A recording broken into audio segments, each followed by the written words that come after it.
Many Catholics hear the Angelus bell every day, but very few truly understand what it means and why we pray it. The word Angelus comes from the opening line of the prayer. The angel of the Lord declared unto Mary. It takes its name from the angel Gabriel, who announced to Mary that she would conceive Jesus by the power of the Holy Spirit. What makes the Angelus special is this: it is not just a prayer. It is a daily remembrance of incarnation, the moment God became man for our salvation. That is why we pray the Angelus 3 times a day.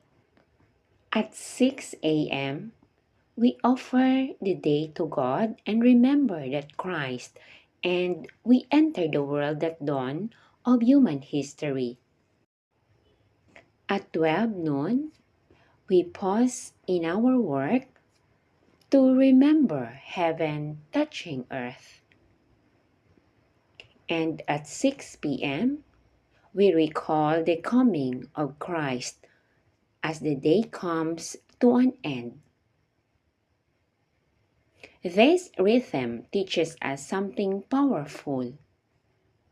No matter how busy life gets, we never forget to pray.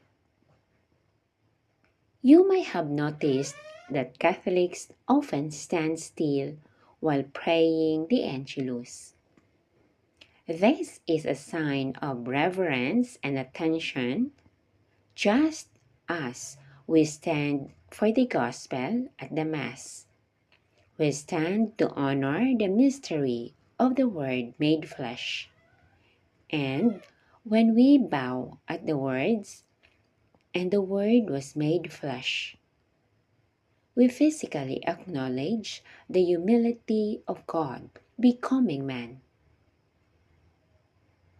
The Angelus reminds us daily that faith is not only for church hours, it belongs to every moment of our lives. Never cease to pray. God bless.